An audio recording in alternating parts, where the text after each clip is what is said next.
Chapter 7. From October to April, Emily Starr lay in bed or on the sitting room lounge, watching the interminable windy drift of clouds over the long white hills, or the passionless beauty of winter trees around quiet fields of snow, and wondering if she would ever walk again, or walk only as a pitiable cripple. There was some obscure injury to her back upon which the doctors could not agree. One said it was negligible and would right itself in time. 2 others shook their heads and were afraid. But all were agreed about the foot. The scissors had made 2 cruel wounds, one by the ankle, one on the sole of the foot. Blood poisoning set in.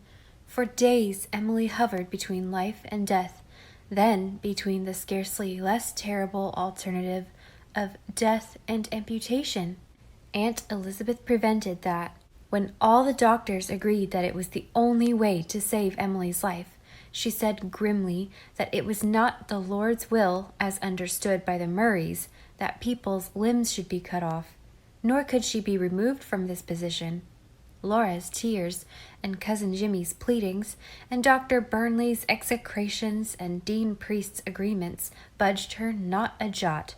Emily's foot should not be cut off. Nor was it. When she recovered, unmaimed, Aunt Elizabeth was triumphant, and Dr. Burnley confounded. The danger of amputation was over, but the danger of lasting and bad lameness remained. Emily faced that all winter. "If I only knew one way or the other," she said to Dean. "If I knew, I could make up my mind to bear it, perhaps. But to lie here, wondering if I'll ever be well." "You will be well," said Dean savagely. Emily did not know what she would have done without Dean that winter. He had given up his invariable winter trip and stayed in Blair Water that he might be near her. He spent the days with her, reading, talking, encouraging, sitting in the silence of perfect companionship. When he was with her, Emily felt that she might even be able to face a lifetime of lameness. But in the long nights, when everything was blotted out by pain, she could not face it. Even when there was no pain, her nights were often sleepless and very terrible when the wind wailed drearily about the old new moon eaves, or chased flying phantoms of snow over the hills. When she slept, she dreamed, and in her dreams she was forever climbing stairs and could never get to the top of them, lured upward by an odd little whistle, 2 higher notes and a low one, that ever retreated as she climbed. It was better to lie awake than have that terrible, recurrent dream. Oh, those bitter nights! Once Emily had not thought that the Bible verse declaring that there would be no night in heaven contained an attractive promise. No night? No soft twilight enkindled with stars? No white sacrament of moonlight? No mystery of velvet shadow and darkness? No ever-amazing miracle of dawn? Night was as beautiful as day, and heaven would not be perfect without it.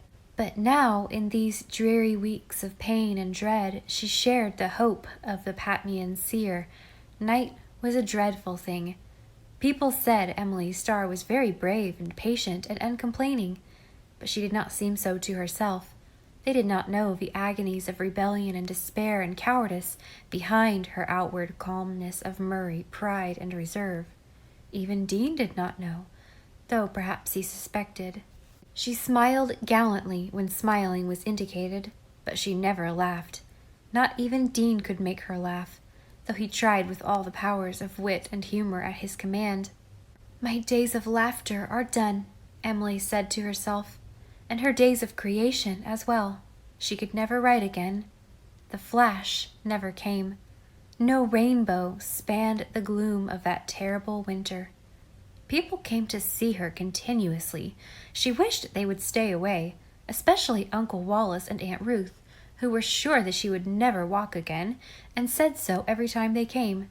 Yet they were not so bad as the callers, who were cheerfully certain she would be all right in time, and did not believe a word of it themselves. She had never had any intimate friends except Dean and Ilsa and Teddy. Ilsa wrote weekly letters in which she rather too obviously tried to cheer Emily up. Teddy wrote once when he heard of her accident.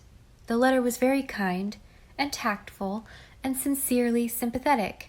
Emily thought it was the letter any indifferent friendly acquaintance might have written, and she did not answer it, though he had asked her to let him know how she was getting on. No more letters came.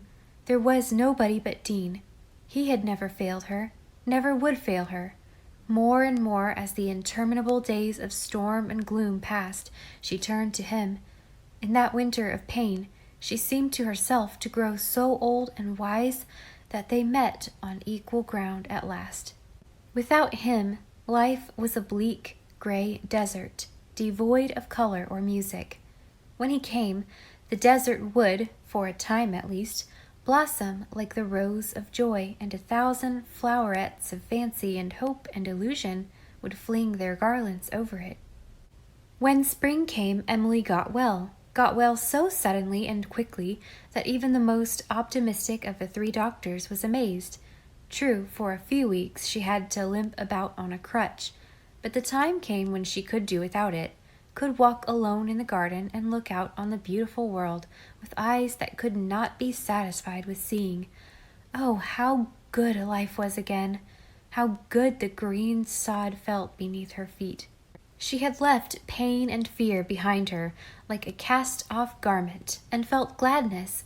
No, not gladness exactly, but the possibility of being glad once more sometime. It was worth while to have been ill to realize the savor of returning health and well-being on a morning like this, when a sea wind was blowing up over the long green fields. There was nothing on earth like a sea wind. Life might, in some ways, be a thing of shreds and tatters. Everything might be changed or gone, but pansies and sunset clouds were still fair. She felt again her old joy in mere existence. Truly the light is sweet, and a pleasant thing it is for the eye to behold the sun, she quoted dreamily. Old laughter came back. On the first day that Emily's laughter was heard again in New Moon, Laura Murray, whose hair had turned from ash to snow that winter, went to her room and knelt down by her bed to thank God. And while she knelt there, Emily was talking about God to Dean in the garden on one of the most beautiful spring twilights imaginable, with a little growing moon in the midst of it. There have been times this past winter when I felt God hated me, but now again I feel sure he loves me, she said softly. So sure? Questioned Dean dryly. I think God is interested in us, but he doesn't love us. He likes to watch us to see what we'll do.